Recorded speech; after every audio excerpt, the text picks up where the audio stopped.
Shalom Jemaat GKA Gloria yang terkasih dalam Kristus. Sungguh sebuah sukacita kita boleh bersama kembali di channel ini. Kami menyambut setiap Bapak Ibu Saudara sekalian yang baru pertama kali bersama dengan kami. Kasih Tuhan kita Yesus Kristus yang telah menyatukan kita. Allah di dalam anugerahnya memanggil kita untuk datang beribadah saat ini. Mari siapkan seluruh diri kita untuk boleh menyembah Dia. Selamat beribadah, Tuhan memberkati.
Shalom jemaat sekalian, kita boleh datang pagi ini hanya karena kasih karunia Allah di dalam Kristus bagi setiap kita. Mari siapkan hati kita mengambil saat teduh.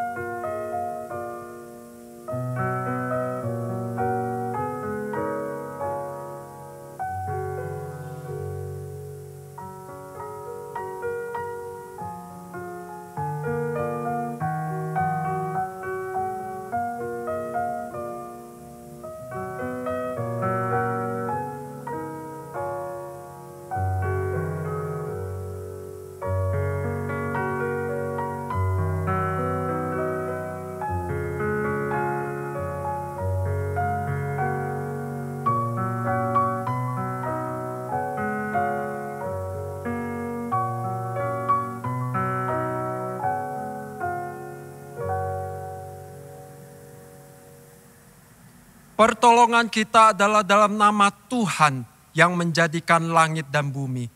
Turunlah atas kita sekalian damai sejahtera dari Allah Bapa, Allah Putra, dan Allah Roh Kudus. Amin.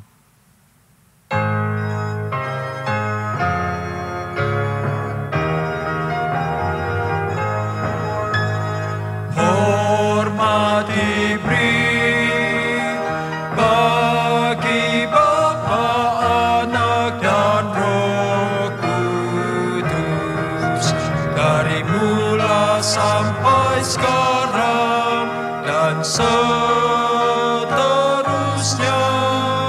Termulia, amin, amin. Ya Tuhan, Tuhan kami, betapa mulianya nama-Mu di seluruh bumi. Keagungan-Mu yang mengatasi langit dinyanyikan. Jika aku melihat langit-Mu buatan jari-Mu, bulan dan bintang-bintang yang Kau tempatkan. Apakah manusia sehingga engkau mengingatnya? Apakah anak manusia sehingga engkau mengindahkannya? Namun engkau telah membuatnya hampir seperti Allah dan telah memahkotainya dengan kemuliaan dan hormat. Ya Tuhan, Tuhan kami, betapa mulianya nama-Mu di seluruh bumi.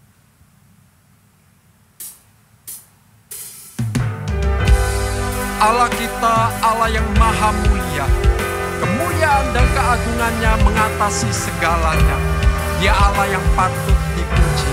Mari kita angkat suara kita, memuji dan menyembah Dia. Bersyukur Tuhan, oh puji nama-Mu di antara semua bangsa di bumi. Kasih-Mu tak berubah ya Tuhan. Kasih-Mu tak berubah, melebihi lagi kesetiaan-Mu sampai di angkasa tinggi. Terpujilah Engkau ya Tuhan, terpujilah Tuhan yang maha mulia. Muliaan-Mu di tempat maha tinggi. Terpujilah Tuhan yang maha mulia. Muliaan-Mu di tempat maha tinggi. Kami bersyukur kepada-Mu Tuhan. Bersyukur Tuhan, oh puji nama-Mu di antara semua bangsa di bumi. Kasih-Mu tak berubah bagi kami. Kasih-Mu tak berubah, melebihi lagi kesetiaan-Mu sampai di angkasa tinggi. Terpujilah Tuhan yang maha mulia. Muliaan-Mu di tempat maha tinggi. Terpujilah Tuhan yang maha mulia. Muliaan-Mu di tempat maha tinggi. Terpujilah Tuhan yang maha mulia. Muliaan-Mu di tempat maha tinggi. Terpujilah Tuhan yang maha mulia. Muliaan-Mu di tempat maha tinggi. Muliaan-Mu di tempat maha tinggi. Muliaan-Mu di tempat maha tinggi.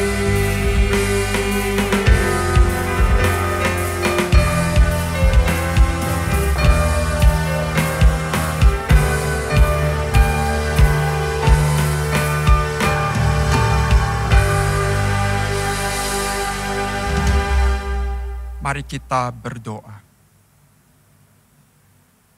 Terpujilah Engkau ya Tuhan Allah kami, Allah yang mulia dan maha tinggi. Kemuliaan-Mu melebihi segala-galanya.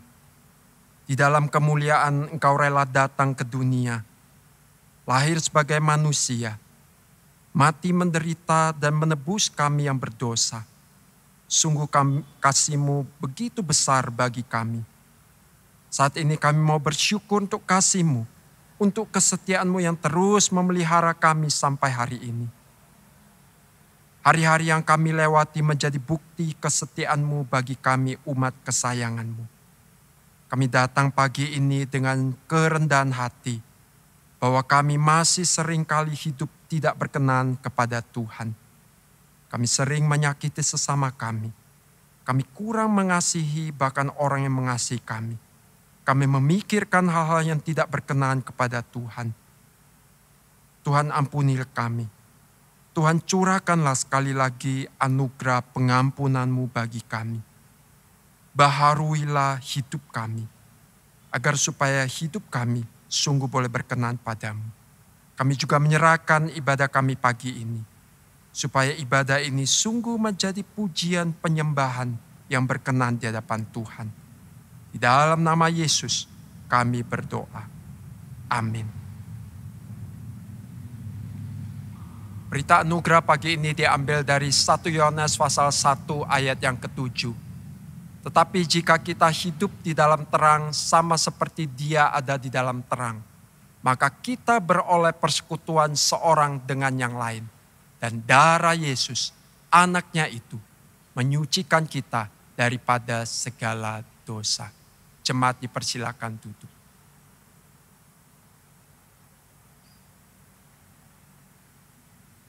Di dalam Yesus kita beroleh pengampunan dosa.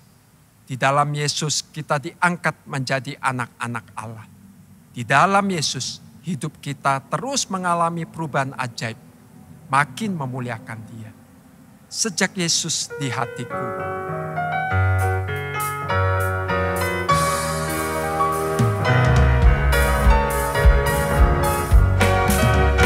Hidupku ada perubahan yang ajaib sejak Yesus di hatiku.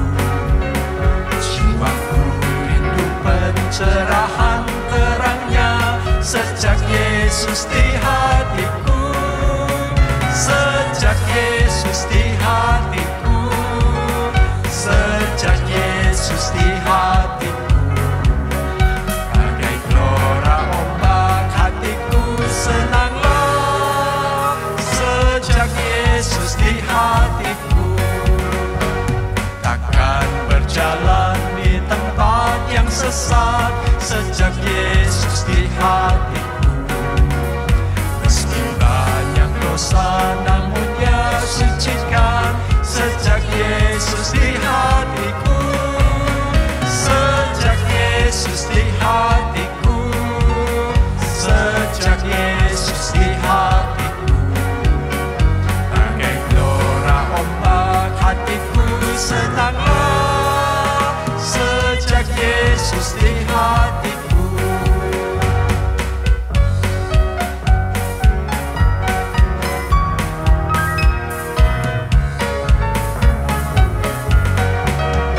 Ada terang dalam lembah kegelapan sejak Yesus di hatiku. Ku dapat melihat gerbang kota itu sejak Yesus di hatiku.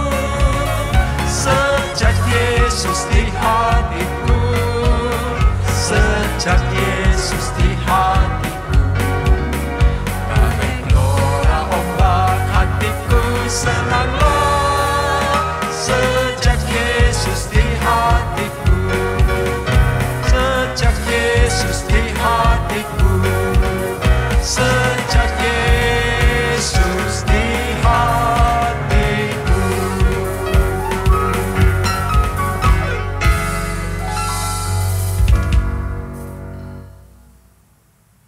Waktu Tuhan adalah yang terbaik. Waktu Tuhan adalah sempurna. Seringkali kita tidak bisa memahami rencana dan waktu Tuhan.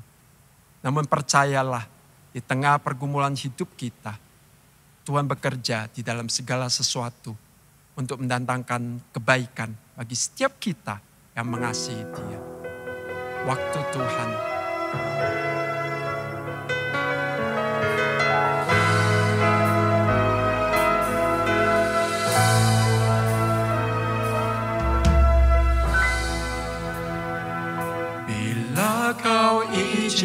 menjanjikan sesuatu terjadi. Ku percaya semua untuk kebaikanku. Bila nanti telah tiba waktumu, ku percaya kuasa-Mu memulihkan hidupku. Waktu Tuhan pasti yang terbaik, walau kadang tak mudah dimengerti. Lewati cobaan, ku tetap percaya waktu Tuhan pasti yang terbaik.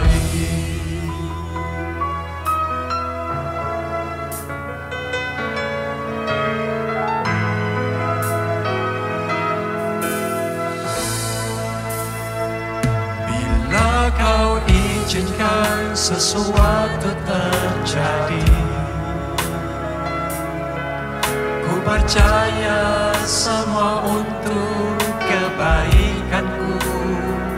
Bila nanti telah tiba waktumu, ku percaya kuasa-Mu memulihkan hidupku. Waktu Tuhan pasti yang terbaik, walau kadang tak mudah dimengerti. Lewati cobaan, ku tetap percaya waktu Tuhan pasti yang terbaik. Tuhan pasti yang terbaik, walau kadang tak mudah dimengerti. Lewati cobaan, ku tetap percaya waktu Tuhan pasti yang terbaik.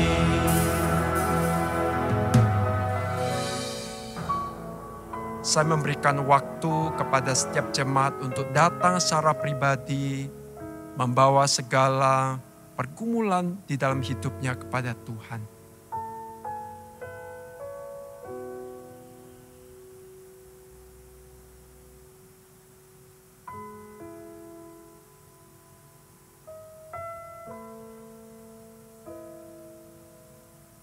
Tuhan, saat ini kami bersama dengan jemaat-Mu, jemaat yang Engkau kasihi, jemaat yang terus Engkau pelihara sampai saat ini.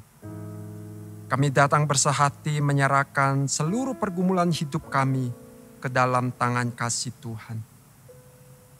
Baik itu pergumulan sakit penyakit, ada yang mengalami sakit penyakit di usia lanjutnya, ataupun yang terjangkiti COVID-19.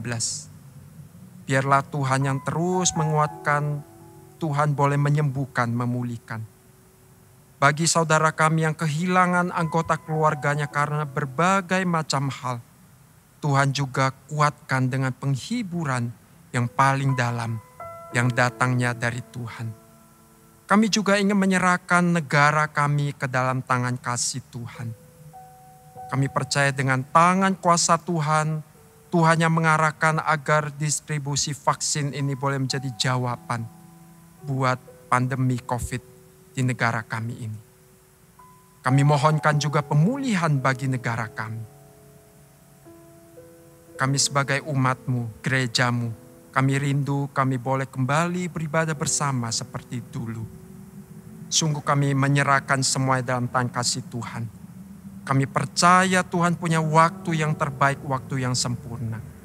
Tuhan yang nyatakan rencana dan kehendak-Mu. Kami ingin menyerahkan seluruh pergumulan kami. Kami ingin menyerahkannya dengan satu keyakinan. Tuhan menjadikan segalanya indah pada waktunya. Tuhan bekerja di dalam segala sesuatu mendatangkan kebaikan bagi kami. dan untuk menjadikan kami semakin serupa dengan Kristus. Inilah doa dan permohonan kami ya Tuhan. Kami bawa seluruh doa dan permohonan kami sesuai dengan doa yang pernah diajarkan Tuhan Yesus kepada kami. Bapa kami yang ada di surga, dikuduskanlah namamu, datanglah kerajaanmu. Jadilah kehendak-Mu di bumi seperti di sorga. Berikanlah kami pada hari ini makanan kami yang secukupnya. Dan ampunilah kami akan kesalahan kami, seperti kami juga mengampuni orang yang bersalah kepada kami.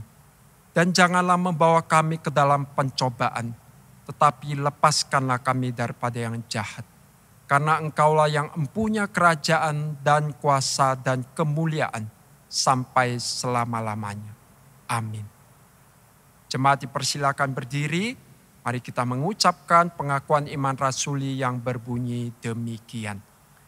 Aku percaya kepada Allah, Bapa yang Maha Kuasa, Khalik langit dan bumi, dan kepada Yesus Kristus, Anaknya yang tunggal Tuhan kita, yang dikandung dari Roh Kudus, lahir dari anak darah Maria, yang menderita sengsara di bawah pemerintahan Pontius Pilatus, disalibkan, mati dan dikuburkan, turun ke dalam kerajaan maut. Pada hari yang ketiga, bangkit pula dari antara orang mati, naik ke sorga, duduk di sebelah kanan Allah, Bapa yang Maha Kuasa, dan dari sana Ia akan datang untuk menghakimi orang yang hidup dan yang mati. Aku percaya kepada Roh Kudus, gereja yang kudus dan am, persekutuan orang kudus, pengampunan dosa, kebangkitan tubuh, dan hidup yang kekal. Amin. Jemaat dipersilakan duduk. Saat ini kita akan menyiapkan hati kita untuk mendengarkan firman Tuhan. Yakinilah kebenaran ini seperti Bapa sayang kepada anak-anaknya. Demikian juga Bapa di sorga sayang kepada kita.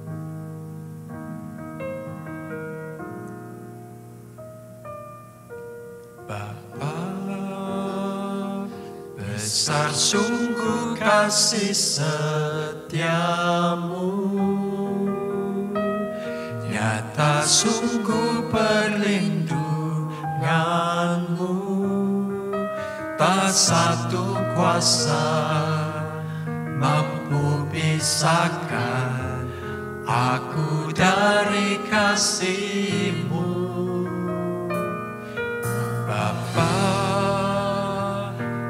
ajarku selalu hormati-Mu, ajarku turut perintah-Mu, berikan ku hati untuk menyembah-Mu dan bersyukur setiap waktu, seperti Bapa sayang anaknya, demikianlah Engkau mengasihiku. Kau jadikan biji mata-Mu, Kau berikan semua yang ada padamu, seperti Bapa sayang anaknya, demikianlah Kau menuntun langkahku.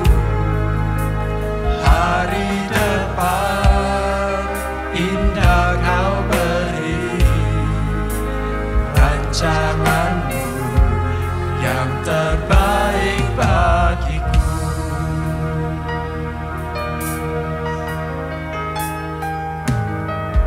Bapa, ajarku selalu hormati-Mu, ajarku turut perintah-Mu, berikan ku hati untuk menyembah-Mu dan bersyukur setiap waktu, seperti Bapa sayang anaknya,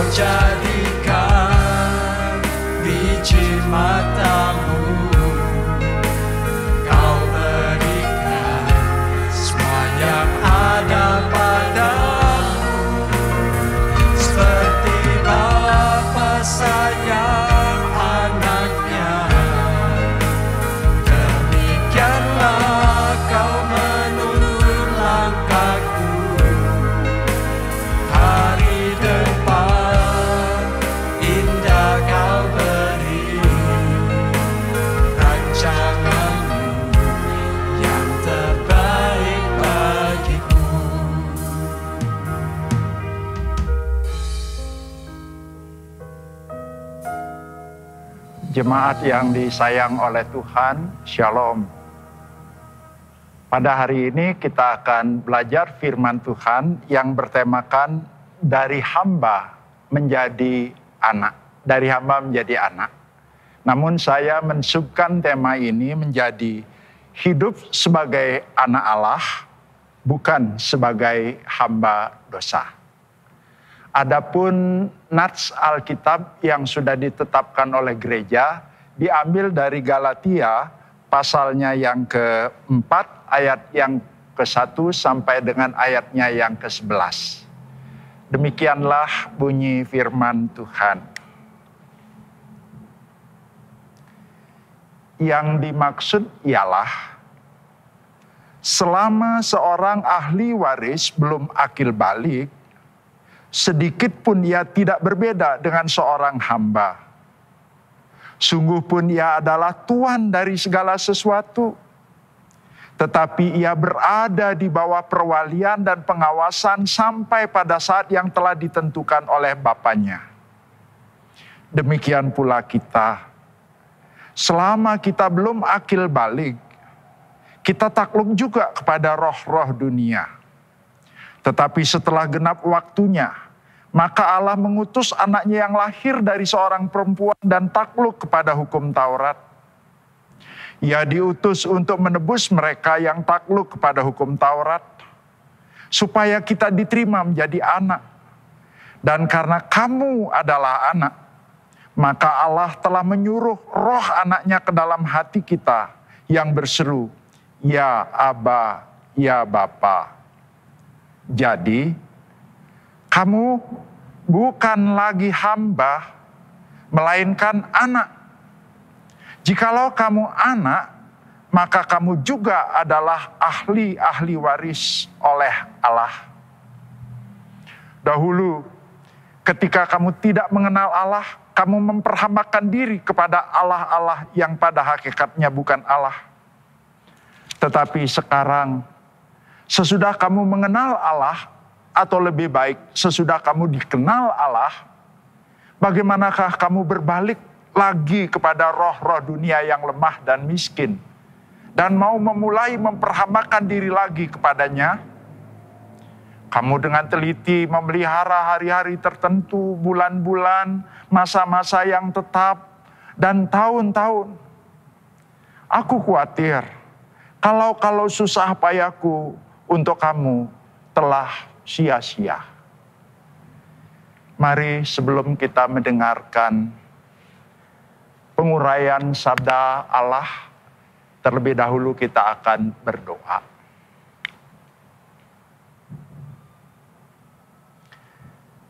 Kami pernah mendengar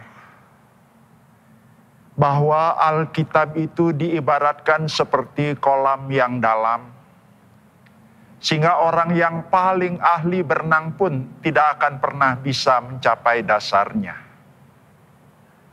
Sebaliknya Alkitab juga dilukiskan seperti kolam yang dangkal, sehingga orang yang tidak berenang pun tidak akan tenggelam. Kami menyadari ada ayat-ayat Alkitab yang satu kali kami baca mudah kami memahaminya. Tapi ada juga ayat-ayat Alkitab yang sulit untuk kami pahami. Tidak terkecuali nats yang tadi sudah dibacakan untuk kami. Itu begitu filosofis Tuhan. Ada banyak hal yang sulit untuk kami pahami.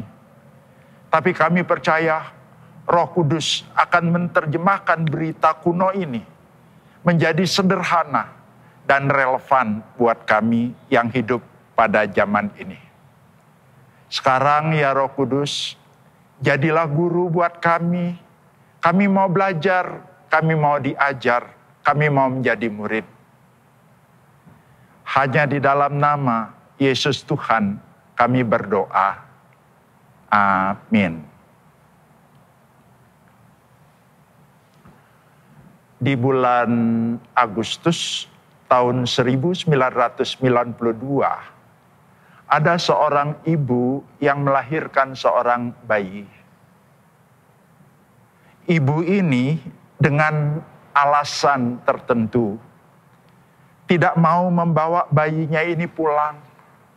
Dengan kata lain, dia mau meninggalkan bayi itu dan mau menyerahkan kepada siapa saja yang mau. Ada seorang ibu yang sudah lama merindukan memiliki anak. Di suatu hari dia berdoa, memohon agar Tuhan menganugerahkan anak. Tak dinyana berita tentang bayi yang mau ditinggalkan oleh ibu yang melahirkan ini terdengar ke telinganya. Singkat kisah, akhirnya bayi itu diadopsi, bayi itu diangkat menjadi anak, bayi itu dimasukkan ke dalam kartu keluarganya, menjadi bahagian dari anggota keluarganya. Lalu ibu itu dengan begitu sayangnya menyusui. Kemudian anak itu dibawa ke dokter anak untuk menerima imunisasi. Anak ini disekolahkan mulai dari TK, SD, SMP, SMA, bahkan perguruan tinggi di luar kota, di ibu kota. Ibu ini begitu menyayangi anak angkatnya ini. Tapi 2 tahun yang lalu, anak angkatnya ini tahu kalau dia itu bukan anak kandung, tetapi anak angkat. Dan dia juga sudah mendengarkan siapa ibu kandungnya. Lalu kemudian dia minta izin kepada ibu angkatnya untuk bisa ketemu dengan ibu kandungnya. Pada waktu ibu angkat ini mendengarkan permintaan daripada sang anak, ibu ini takut. Ibu ini khawatir. Khawatir kalau anak ini kembali kepada ibu yang membuangnya. Khawatir kalau anak ini kembali kepada ibu yang tidak menerimanya.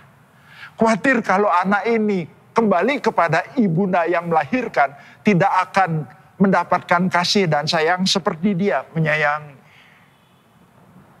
Jemaat yang disayang oleh Tuhan, itulah yang dirasakan oleh Paulus selaku bapak rohani daripada jemaat di Galatia. Jemaat di Galatia bisa percaya kepada Tuhan Yesus sebagai juru selamat. Itu karena Paulus yang membidani, karena Paulus yang memberitakan Injil itu. Sampai akhirnya mereka boleh percaya kepada Tuhan. Tetapi tak dinyana, jemaat Galatia itu kedatangan provokator. Kedatangan orang yang mempesona jemaat. Sampai akhirnya Paulus berkata kepada jemaat, "Hai orang Galatia yang bodoh, siapakah yang mempesona kamu?" Ternyata ada orang yang mempesona. Ada orang yang saya sebut sebagai provokator datang ke tengah-tengah jemaat Galatia dan menyampaikan beberapa hal. Yang pertama, dia menyampaikan, jemaat Galatia, kamu jangan percaya ya kalau Paulus itu rasul. Karena dia tidak pernah bersama-sama dengan Yesus. Tidak pernah seperti 12 murid yang lain itu. Jadi kamu jangan percaya kalau Paulus itu rasul. Hal yang kedua yang disampaikan oleh provokator ini, kalau Paulus mengajarkan, kamu bisa selamat karena percaya kepada Yesus. Dibenarkan karena iman. Tetapi itu nggak cukup. Kristus itu tidak cukup. Kalau mau diselamatkan, harus Kristus plus. Plus yang pertama itu harus plus Taurat. Plus yang kedua, plus sunat.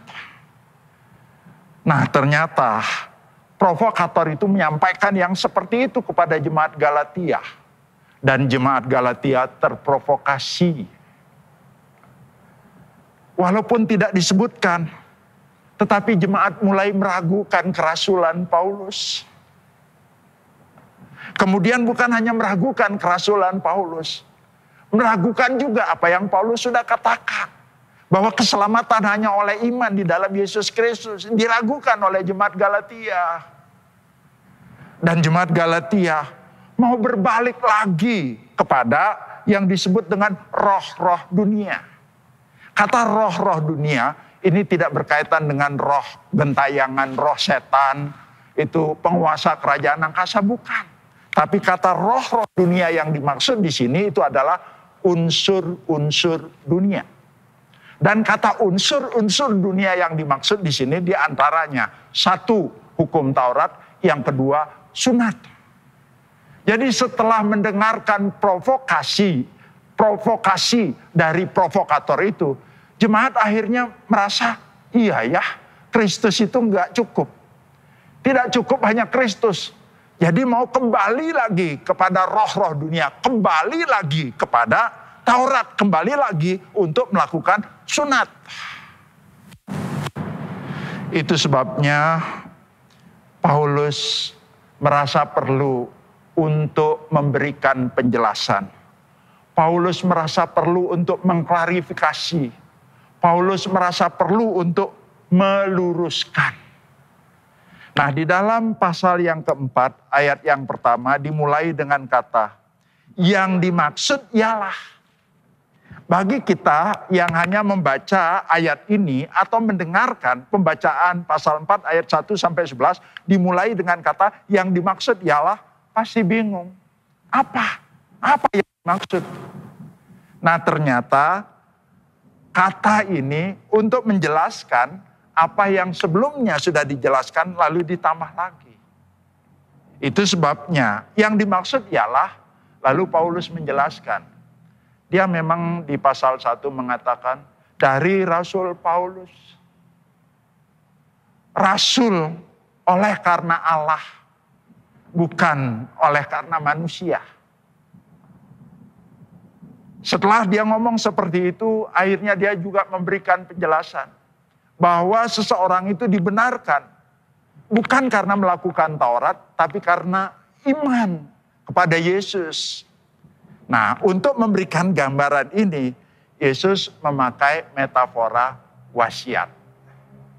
Jemaat, apa itu wasiat?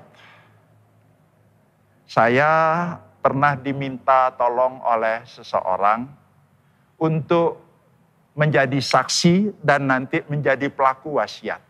Artinya begini, saya diajak ke kantor notaris, yang bersangkutan menulis isi wasiatnya, terus kemudian saya diperdengarkan, kemudian kalau misalnya yang bersangkutan ada apa-apa, maka saya diminta untuk menjadi pelaku wasiat itu.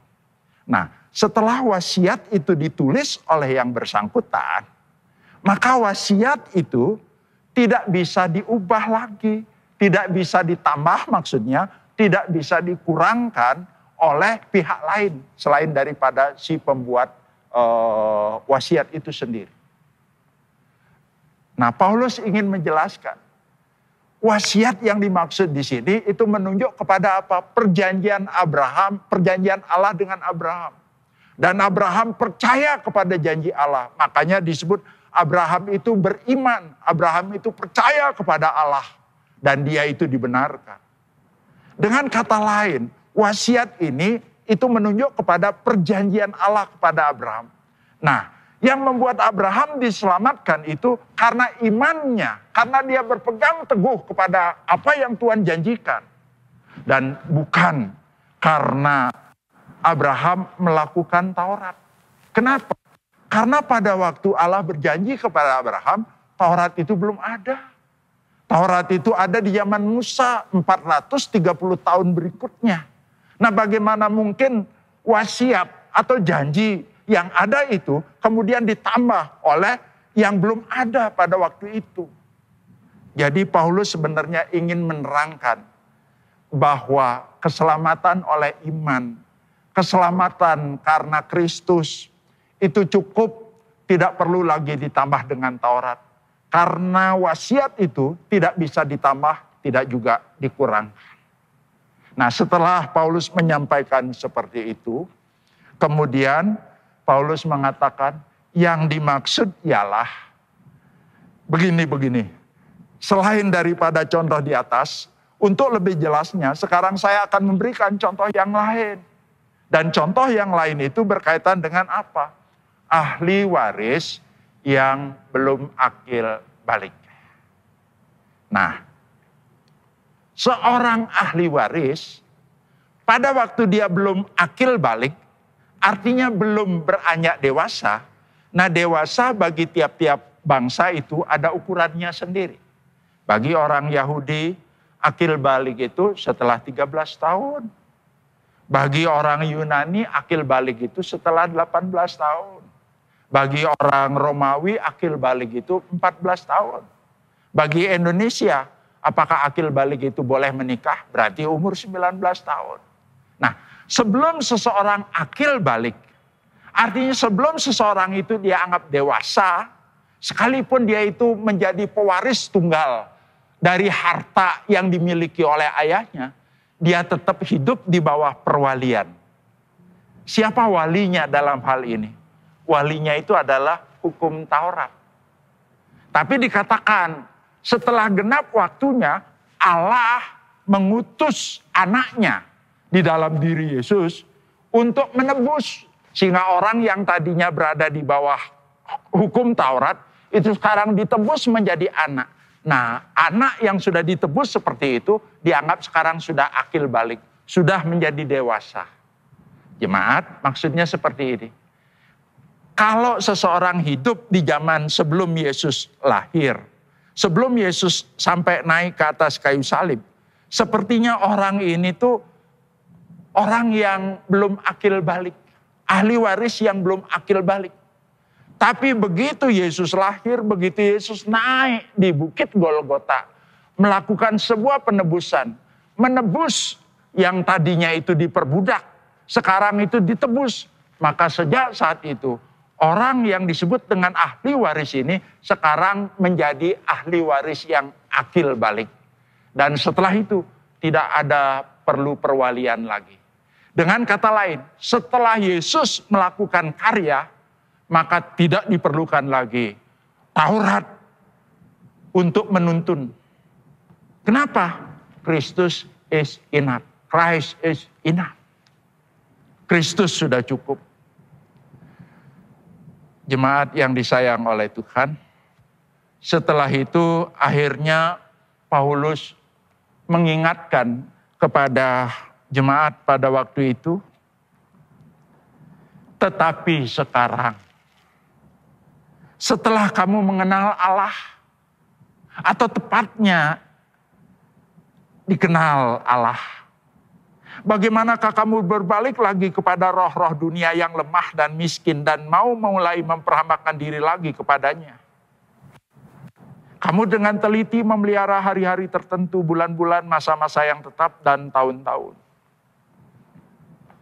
Melalui dua ayat ini sebenarnya Paulus ingin mengingatkan kepada jemaat Galatia pada waktu itu. Jemaat Galatia, kalian loh sudah menjadi ahli waris yang sah, menjadi ahli waris yang akil balik. Kalau kalian sudah menjadi anak-anak Allah, terus kenapa kalian mau balik kucing? Kenapa kalian itu mau kembali kepada Taurat? Kenapa kalian mau kembali kepada sunat? Taurat yang miskin dan lemah. Miskin itu artinya tidak berdaya. Lemah itu juga tidak berdaya. Tidak berdaya dalam arti tidak mampu menyelamatkan. Hanya mampu memberikan ukuran benar dan salah. Tetapi tidak mampu untuk menolong. Jadi Paulus dengan begitu tegas memberikan peringatan. Ngapain kamu balik kucing? Kalau Kristus itu cukup, kenapa kamu kembali memperhambakan diri kepada Taurat? Dan kenapa kamu kembali terikat kepada sunat? Paulus sampai memberikan contoh. Kamu dengan teliti memelihara hari-hari, maksudnya hari Sabat. Kemudian kamu juga memelihara masa-masa tertentu. Itu artinya perayaan, ada hari besar orang Yahudi pada waktu itu. Kemudian tahun-tahun, ya tahun Sabat, ya tahun Yobel. Jemaat, sebenarnya yang Paulus ingin katakan di sini apa? Seperti subtema yang saya berikan. kalau kita itu sudah jadi anak Allah, ya janganlah kita kembali hidup sebagai budak dosa. Coba jemaat lihat gambar berikut. Ini metamorfosis dari ulat berubah menjadi kepompong. Kemudian dari kepompong keluarlah kupu-kupu. Paulus itu seolah-olah ingin ngomong begini jemaat. Jemaat, kalau kalian itu sudah seperti kupu-kupu, kenapa mesti balik seperti ulat? Ulat itu hidupnya hanya merugikan. Tapi kupu-kupu itu dilihat tuh indah. Jadi kalau sudah jadi kupu-kupu, kenapa balik lagi jadi ulat? Itulah yang Paulus sampaikan kepada jemaat Galatia pada waktu itu. Jemaat yang disayang oleh Tuhan, sekarang menjadi pertanyaan buat kita. Saudara dan saya bukan jemaat Galatia. Tapi apakah berarti firman ini tidak berlaku buat kita? Tidak ada relevansinya buat kita. Oh, setiap firman yang tertulis di dalam Alkitab, walaupun ini merupakan berita kuno, tetapi tetap ada relevansinya buat kita. Kalau begitu sekarang apa relevansinya buat kita? Firman mengajarkan kepada kita, kalau kita itu sudah menjadi anak Allah, kalau kita ini sudah diadopsi menjadi putra Allah, ya janganlah kita hidup lagi seperti anak jalanan. Yang ngomong gak tahu aturan, yang berperilaku gak tahu aturan. Kalau menjadi anak Allah, menjadi putra raja, itu cara berjalan dilatih, cara ngomong dilatih, cara berperilaku dilatih. Kalau kita ini putra Allah, anak Allah, jangan lagi kita hidup seperti anak jalanan. Jangan lagi kita hidup seperti gembel. Jangan lagi kita hidup diperbudak oleh sesuatu. Jangan lagi kita hidup diperbudak oleh alkohol. Jangan lagi kita diperbudak rokok. Jangan lagi diperbudak oleh seks. Jangan lagi diperbudak oleh uang. Jangan lagi diperbudak oleh hal-hal yang memang betul-betul itu tidak diperkenan oleh Tuhan. Mungkin saudara berkata, enggak, saya tidak merokok, saya juga tidak minum minuman keras, sorry, saya juga tidak diperbudak oleh seks. Tapi tunggu dulu, diperbudak oleh sesuatu. Sesuatu misalnya yang berkaitan dengan apa? Angka-angka, hari-hari bisa juga itu angka-angka. Ada orang yang kalau nginep di hotel, tahu itu tingkat 4 atau tingkat 13, datang lagi ke resepsionis. Ngomong apa? Wah saya tidak mau ini di tingkat 4, saya mau ganti. Diganti ke tingkat 5. Ya, kalau misalnya kepercayaannya tingkat 4 itu angka 4 itu angka sial, 13 itu angka sial. Berarti kita masih diperbudak oleh apa? Oleh hal-hal yang sebenarnya itu nggak perlu. Ada orang yang mau mantu. Jadi ketika anaknya itu berpacaran dan begitu diketahui selisih usianya itu 6 tahun, waduh jangan. 6 tahun ini ciong. Nah, kalau kita sudah dimerdekakan menjadi anak Allah, tapi masih berpikir seperti itu, diperbudak oleh angka seperti itu yang Tuhan tidak berkenan. Apakah orang Kristen tidak boleh merayakan hari Paskah, hari Natal? Bukankah minggu yang lalu jemaat baru saja merayakan hari kebangkitan Tuhan? Nah, apakah kita sebagai orang Kristen tidak boleh merayakan itu, memelihara itu? Nggak boleh memelihara, nggak boleh memelihara hari Natal? Tunggu dulu. Kita harus periksa tujuannya apa. Kalau tujuannya memelihara hari Natal agar kita diselamatkan, memelihara hari Paskah agar kita diselamatkan melalui memperingati hari Selasa, itu yang tidak perlu, itu yang tidak guna.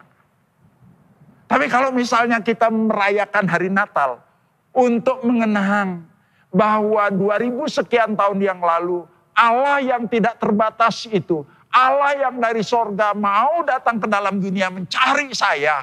Lalu kemudian itu membuat penghayatan kita menjadi berterima kasih kepada Tuhan. Kenapa tidak boleh merayakan Natal?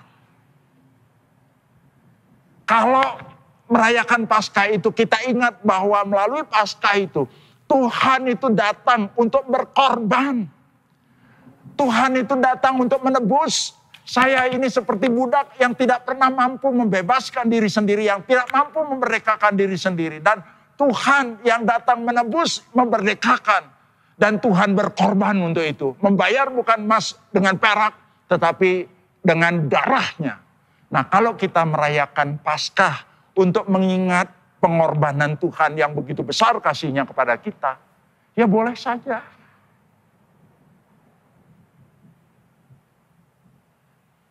Kita sebagai orang yang terlahir, ya barangkali sebagian besar dari kita ini tidak terlahir sebagai orang Tionghoa.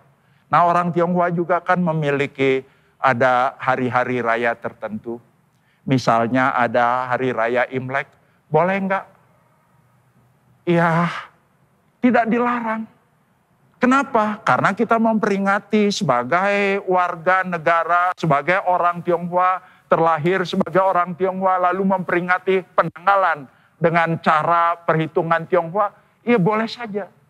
Tetapi yang tidak ada gunanya kalau misalnya kita melakukan sesuatu yang tidak cocok dengan Alkitab. Hal lain lagi yang Tuhan mau ajarkan. Tadi kan udah disampaikan, menurut provokator itu, keselamatan itu tidak cukup hanya Kristus plus Taurat. Tadi kita sudah membahas Tauratnya. Kemudian ada plus sunat. Pertanyaannya sekarang, kita sebagai orang Kristen, atau Bapak Ibu misalnya punya anak, kemudian anak Bapak Ibu melahirkan lagi anak, berarti cucu. Pertanyaan saya, bolehkah kita orang Kristen itu menyunatkan cucu, menyunatkan anak? Kalau menyunatkan itu tujuannya agar melalui menyunatkan anak ini diselamatkan, agar melalui menyunatkan diri ini, saya ini diselamatkan, itu yang tidak guna, itu yang tidak perlu. Tapi bukan berarti gak boleh. Kalau misalnya dengan menyunatkan itu, kita jadi ingat siapa kita.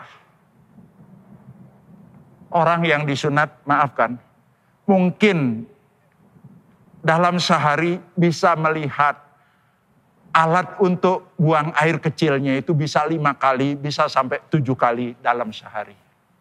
Nah, pada waktu buang air kecil itu, dia melihat, kemudian dia ingat, saya ini pilihan Tuhan, saya ini anak Allah, saya tidak boleh salah menggunakan apa yang Allah berikan kepada saya.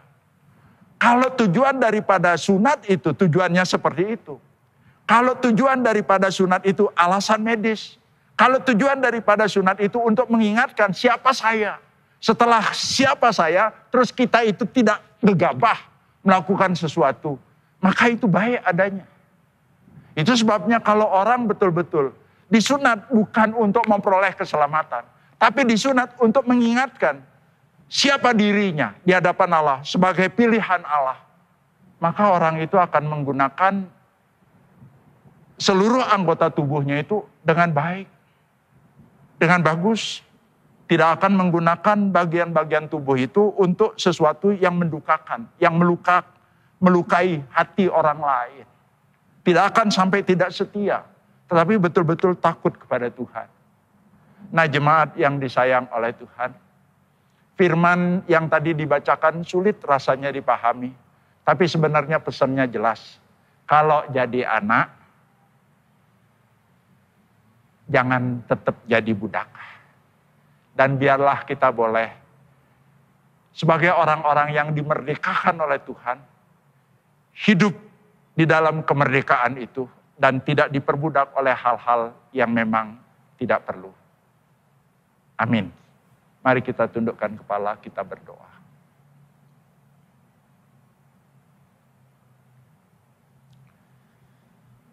Pada waktu firman dibacakan tadi, kami akui, kami merasa tidak mudah untuk memahami dan tidak mudah untuk bisa mendapat sebenarnya Tuhan mau berbicara apa. Tapi setelah kami mendengarkan uraian firman ini ya Tuhan, kami dimampukan oleh Roh-Mu dan sekarang kami jelas ya Tuhan. Kalau kami sudah mengambil keputusan untuk menerima Engkau sebagai Juru Selamat, maka kami sudah tersebut sebagai anak Allah. Kami adalah ahli waris yang sudah akil balik. Dan untuk itu, sepanjang kehidupan kami tidak boleh diperbudak lagi oleh anasir-anasir dunia ini. Kami tidak perlu diperbudak lagi oleh Taurat. Kami tidak perlu diperbudak lagi dengan turunan-turunannya.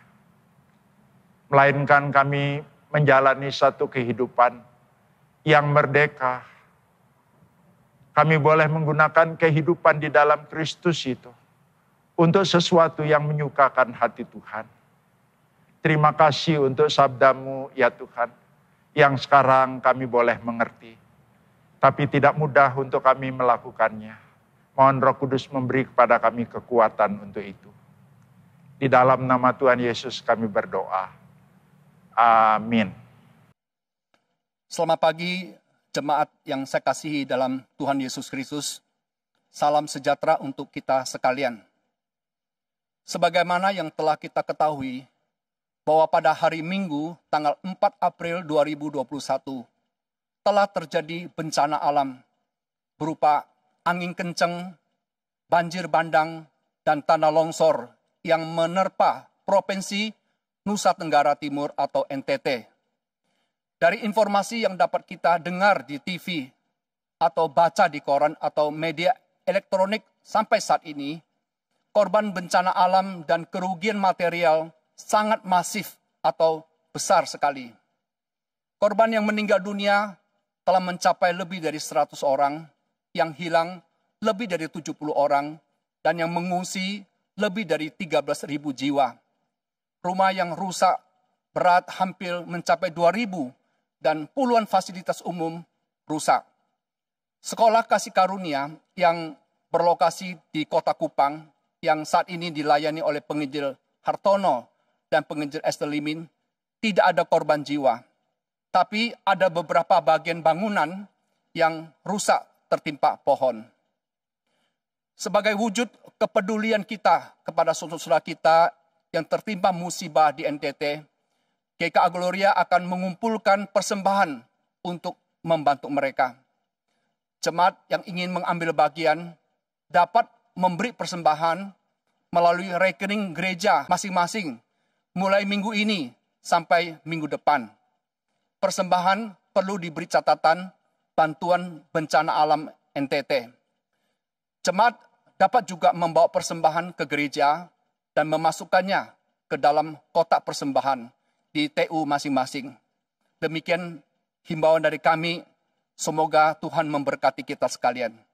Amin.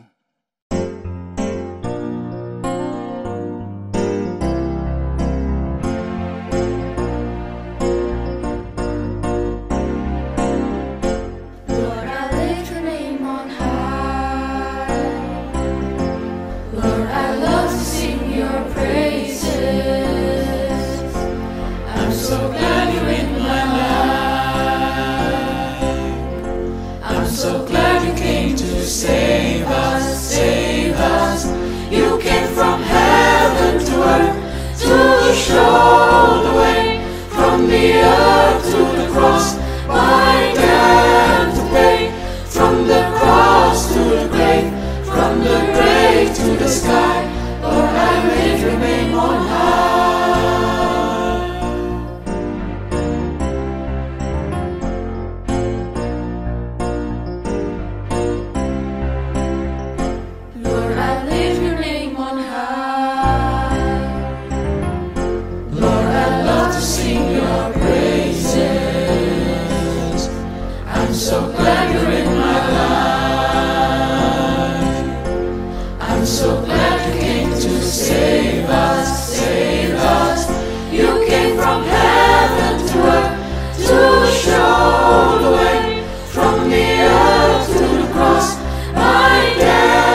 sky.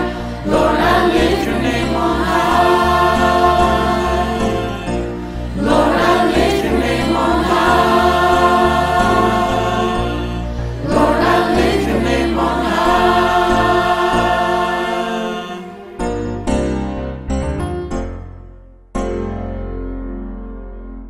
Mari sebagai ungkapan syukur kita akan kasih Allah Bapa kepada kita anak-anaknya, kita membawa persembahan kita.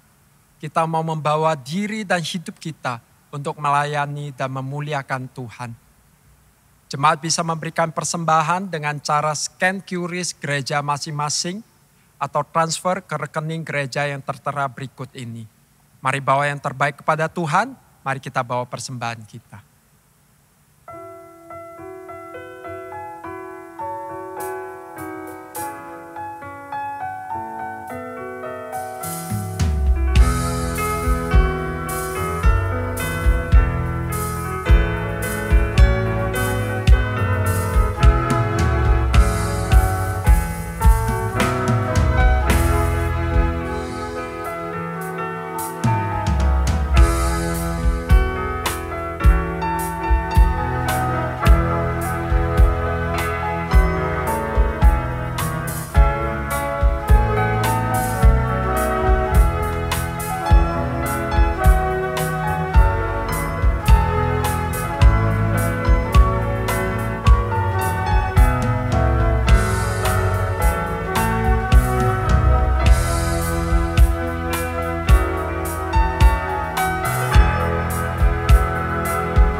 Mari jemaat sekalian kita bangkit berdiri, kita pujikan lagu ini.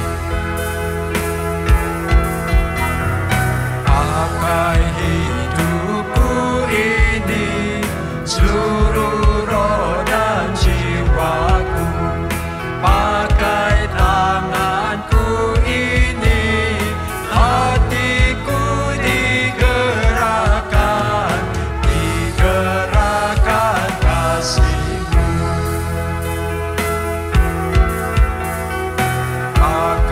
Kakiku ini, tiap langkah ikutmu. Pakai suaraku ini, selamanya memuji Kristus Tuhan. Pakai kasihku ini, ku sembahkan padamu. Pakai diriku ini, selamanya bagimu ku sembahkan.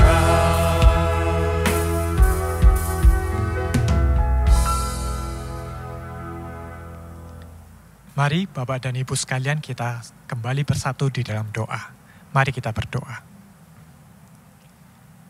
Allah Bapa kami di dalam surga, inilah persembahan kami, apa yang menjadi milik-Mu kami kembalikan kepada Engkau.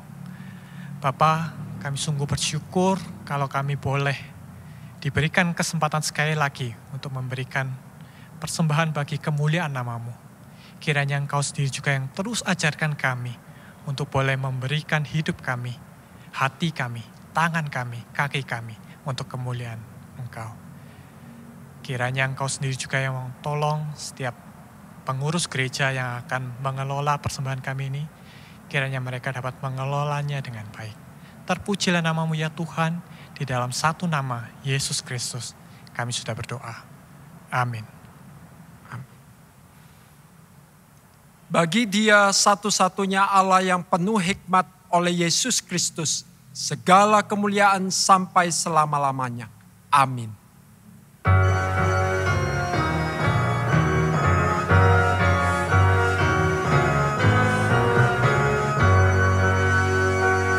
Puji Allah Bapa Putra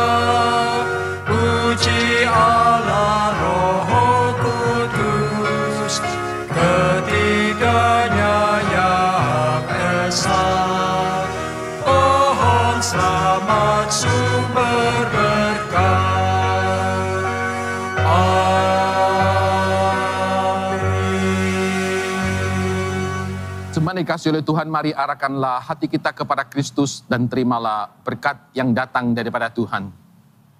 Kiranya Tuhan memberkati engkau dan melindungi engkau. Tuhan menyinari engkau dengan wajah-Nya dan memberi engkau kasih karunia. Tuhan menghadapkan wajah-Nya kepadamu dan memberi engkau damai sejahtera, mulai dari saat ini dan sampai selama-lamanya. Amin.